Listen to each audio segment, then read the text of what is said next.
السلام عليكم ورحمة الله وبركاته. قبل أي شيء صلوا على النبي عليه الصلاة والسلام واشتركوا في القناة وفعلوا زر الجرس ليصلكم كل جديد. حسابات توفير البنك الأهلي المصري.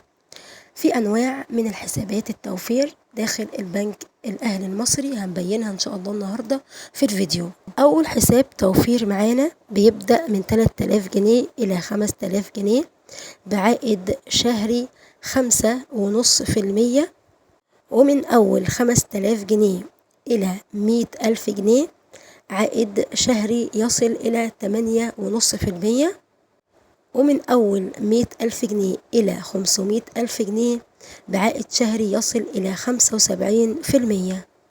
تاني نوع معانا من أنواع حسابات التوفير داخل البنك الأهلي المصري اسمه حساب الأهلي إكسترا توفير، والحد الأدنى للحساب 20,000 جنيه، والحد الأدنى لاحتساب العائد يصل إلى 50%. سعر الفايدة أو العائد من حساب الأهلي إكسترا توفير 19% شهريا، وسنويا 20%، ودي طبعا فايدة كبيرة جدا.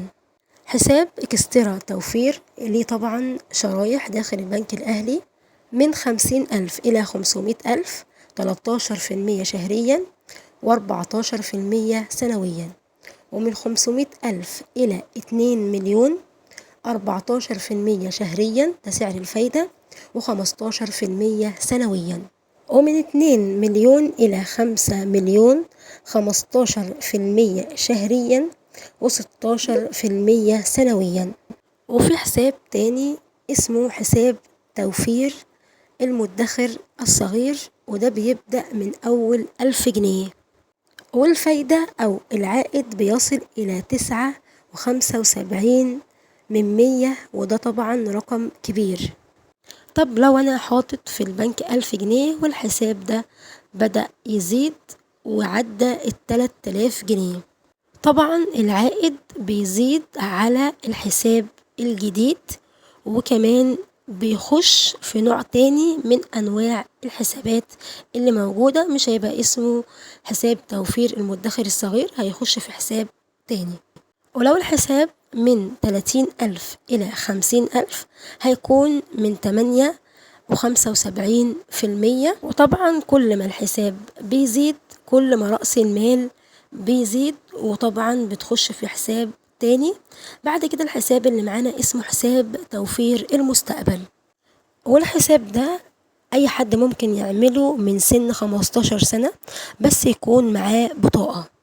وبنفتح الحساب من 3000 جنيه إلى 100,000 جنيه، وسعر الفايدة بيكون 8.25%. ولو الحساب من 100,000 جنيه إلى 750,000 جنيه بيكون سعر الفايدة 8.5%. الحساب الجاري بيكون 3 أنواع. حساب جاري حد أدنى 2500 جنيه، وده بيكون بدون فايدة.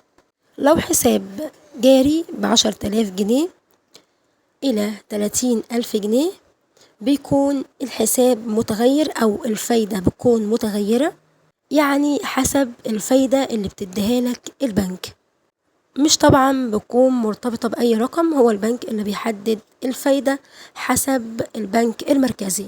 الحساب الجاري الحد الأدنى 500,000 جنيه، احتساب العائد بيكون 11.75%، وده طبعا بيتحسب على 500,000 جنيه إلى مليون جنيه.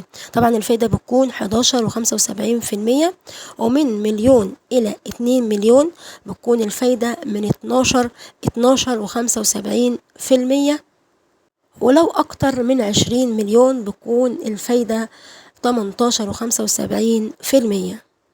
وما تنسوش تشتركوا في القناة وتفعلوا زر الجرس ليصلكم كل جديد، والسلام عليكم ورحمة الله وبركاته.